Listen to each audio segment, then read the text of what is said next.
is The Opinions, a show that brings you a mix of voices from New York Times Opinion. You've heard the news. Here's what to make of it.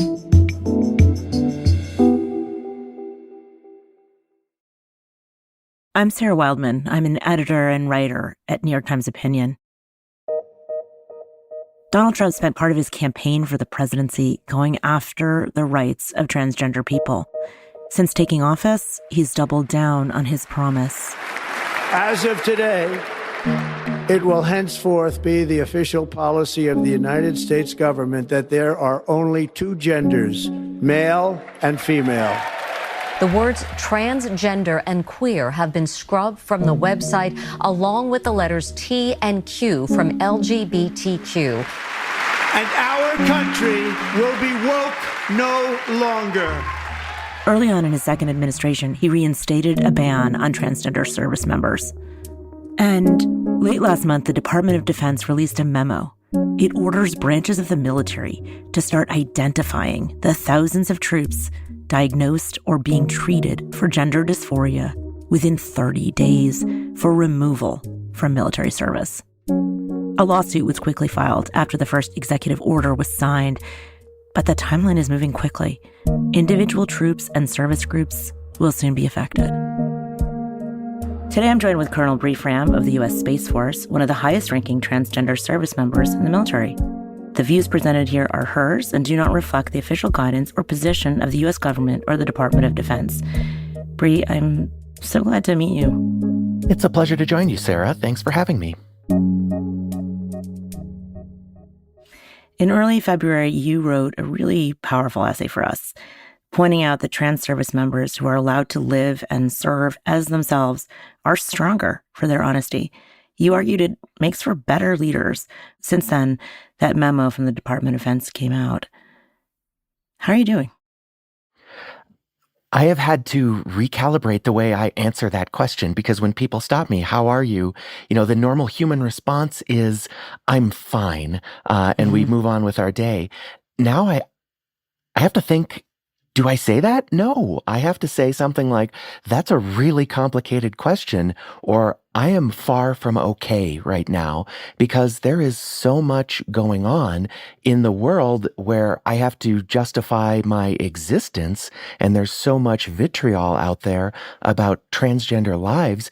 But through all of that, I still have a job to do. I have to show up and accomplish the mission that I've been given, and try and work through all of this, not just for myself, my family, but to try and help thousands of other transgender service members navigate this incredibly complex and trying time that we're living in. It's a lot to hold. And I just want to get a beat for our listeners if they're coming to your story fresh. When did you join the service? I joined the service more than 22 years ago. I graduated in 2001 and was looking for jobs with NASA or with a defense contractor as an astronautical engineer, because space has always been my passion, when we were attacked in September 2001. And that was one of the moments where my life changed in a heartbeat. I wanted to give back. I wanted to be part of something larger than myself. I wanted to defend the opportunities and the freedoms that men like both my grandfathers fought for, and so many generations of Americans before them. This actually isn't the first time that trans service members have faced a ban on their role. There was a decades-long ban on transgender people that was lifted in June 2016, which was at the same time a moment of increased visibility for trans people in American culture. Where were you in your life when that happened? So on that day in 2016, when the first ban ended, I was a major serving at the Pentagon, and I figured out that the Secretary of Defense was going to make a speech, and I thought about going down to be a fly on the wall in the briefing room, but I stayed at my desk, and I watched him speak on closed-circuit TV. Good afternoon, everyone. Thanks for being here. I'm here today to announce some changes in the Defense Department's policies regarding transgender service members.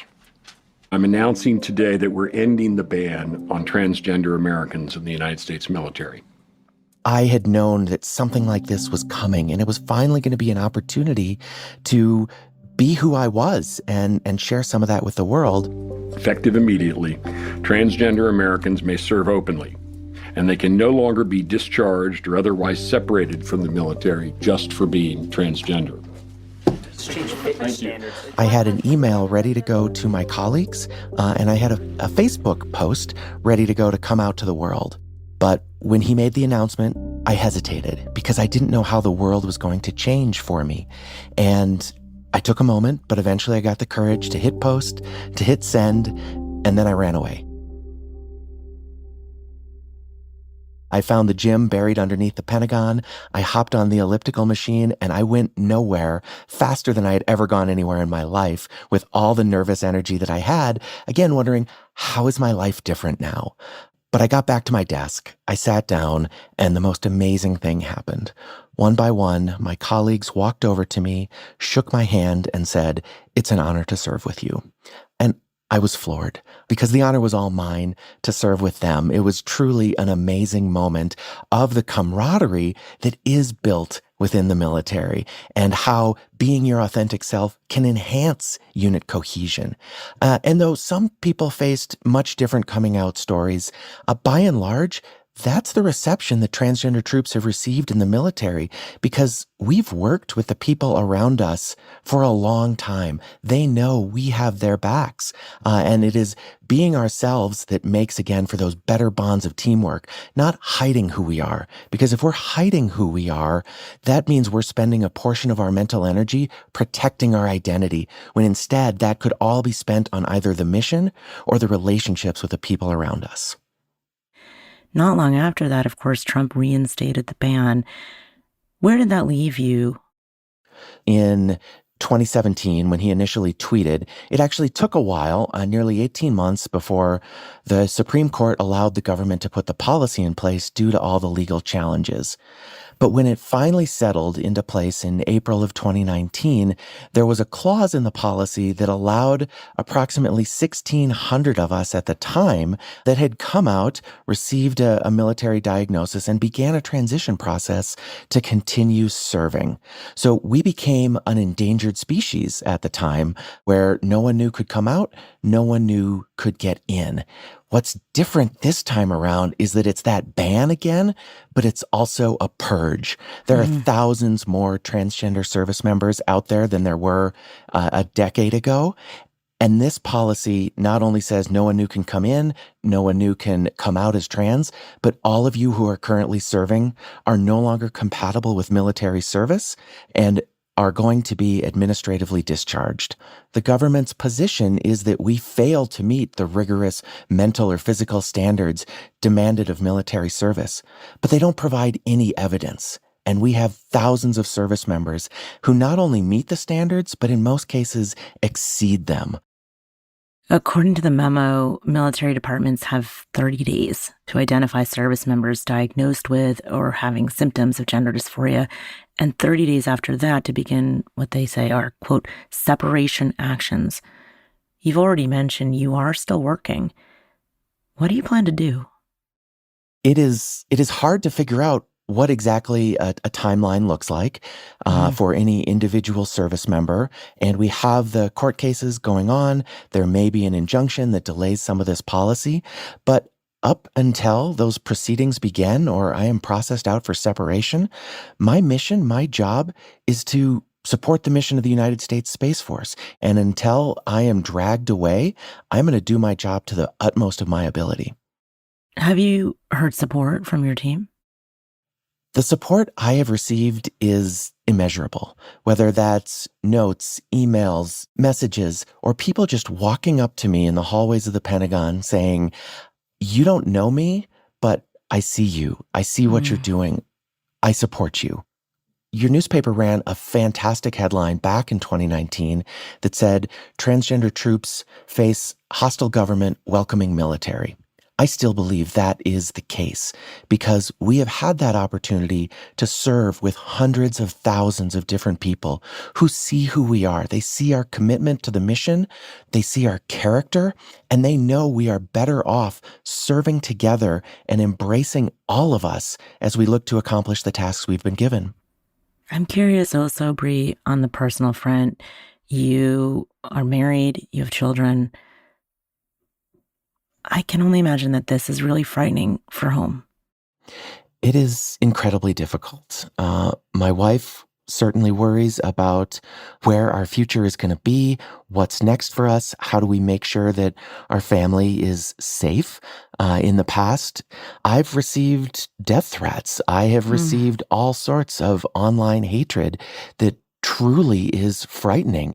But even more than that, the conversations that are the most difficult are with my kids around the dinner table when they are worrying about me and what our future is. And for a parent, that's brutal to see your kids worrying about you because it should be the other way around.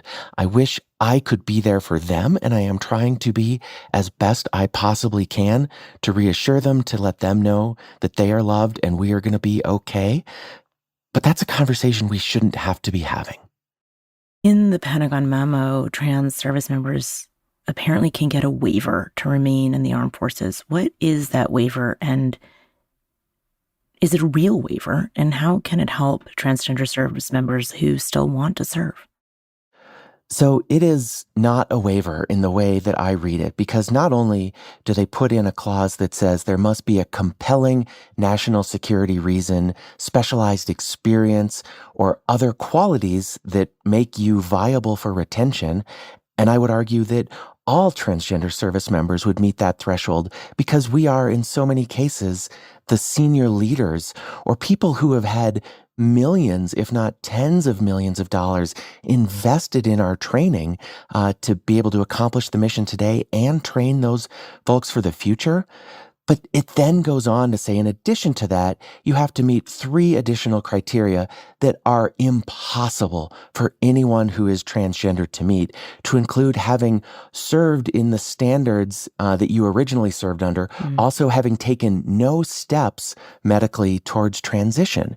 So unless you have a time machine to go back at least 3 years into the past and say, oops, just kidding, I'm not trans, there is zero way for a current service member who is out as trans or has taken any steps to transition to meet the threshold that the waiver asks you to meet.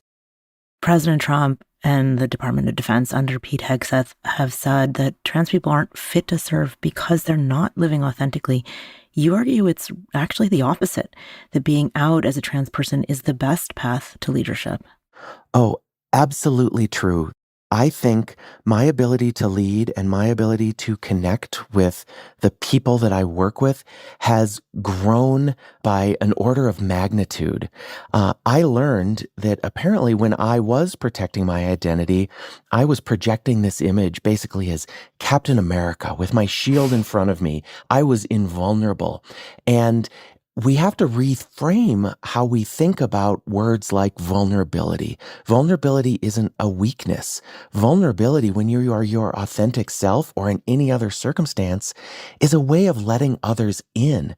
So when I revealed a bit of my humanity and my people saw me as human, they all of a sudden also saw me as someone who they could bring their challenges to, bring some of their personal problems to, because they thought, oh, she's human too. She might understand. And so when I transitioned while I was in a command position, the relationship I had with my folks was very different afterwards.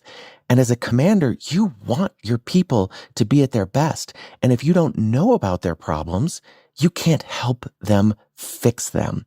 And we truly were a better team at accomplishing the mission we'd been given. Brie, I want you to think back to your younger self, and I wonder if you could have imagined as a young person living the life you've been living, married with kids, living authentically. I want to know what you would tell that person. It's hard to even go back and to think about when and what I would tell myself, but I am living a life I would never have imagined in so many ways, so many that are incredible. And I am so excited about, like, being part of the Space Force. That didn't exist when I was younger. And when they asked me if I would join, it felt like a marriage proposal. I was like, yes, 1,000 times yes, because this is what I believe in. This is truly magic to me of not only helping protect and defend my country, but also advancing humanity's future in space. But I knew there was something different about myself from a very young age, from about 3 or 4 years old. I was Wonder Woman for Halloween, but it took me a long time to realize that this is who I am, and just to be able to know that it was going to be okay and that I could be myself from an earlier age would have been amazing. I've had some awful things happen in my life, truly terrible, that hurt a lot at the time and still continue to. But I also look back on those things, and then I look at the amazing things that have happened in my life afterwards and can say, would that ever have happened if I hadn't gone through those terrible moments? And I don't know. Brie, I want to ask you about those polarities, the low and the high. What, if you feel you can share with us, and you may tell me that that's too personal, but what has brought you lowest? Honestly, one of the things that brought me lowest was just a few years ago when I was diagnosed with a rare form of abdominal cancer. And I had a 10-hour surgery where I lost several organs, and I had my whole abdominal cavity flushed out with chemotherapy. And I had a really difficult recovery, and there were some complications. And a couple days after, I'm in my hospital bed, and I was terrified. Not that I wasn't going to live. I had made it through the most dangerous part of that. But I was terrified that I would never put the uniform on again because it meant so much to me. And all of us want to be able to take the uniform off on our own terms.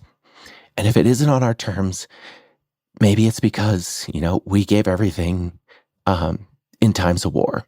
That's really the only option that people have for taking off the uniform when it's not their choice. And that's what I want again. That's what all transgender service members want. We want to serve, and we want to take the uniform off when it's time for us to do so, not when someone else tells us that we're no longer worthy of it. There are surely trans people in the military currently, or eyeing military service, who are not yet out. What would you advise someone in the military currently not yet out, thinking about military service, knowing this ban is in place? What does it mean for them? It is an incredibly difficult position to be in. I sat down with a 16-year-old boy just a few days ago who is in junior ROTC, and it was his dream to carry on and carry his family's legacy and join the military at his earliest opportunity. But that option is likely not to be there for him early on. But we had the conversation and said, you know what?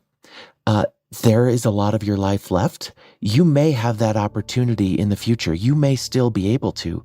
And he was adamant that he would keep fighting and keep trying to get in until he was in his 30s. And for a kid who's 16, that's a huge time frame. And those are the times that I think about that we are going to be in a better place because his generation is going to make that change. They are going to demand it. They have grown up in a very different world that I and my generation did. They know trans people exist. They have multiple trans friends. They see representation of trans people doing amazing things. So to them, I say it's about resilience. It is about persistence. It is about demanding change. Because I am confident we are going to get there someday, and he's going to be able to serve. Brie, I want to thank you so much for bringing us both your essay and your time this morning. It's an honor to talk to you. Well, thank you for having me. It has been my pleasure to join you.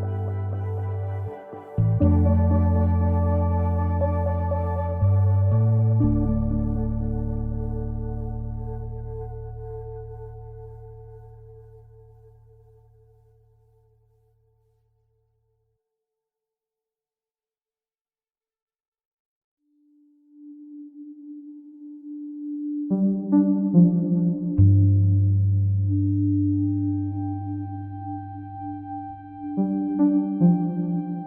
you like this show, follow it on Spotify, Apple, or wherever you get your podcasts. This show is produced by Derek Arthur, Sophia Alvarez-Boyd, Vishaka Durba, Phoebe Lett, Christina Samuelewski, and Jillian Weinberger. It's edited by Kari Pitkin, Allison Bruzek, and Annie Rose Strasser. Engineering, mixing, and original music by Isaac Jones, Sonia Herrero, Pat McCusker, Carol Saburo, and Afim Shapiro. Additional music by Amin Sahota.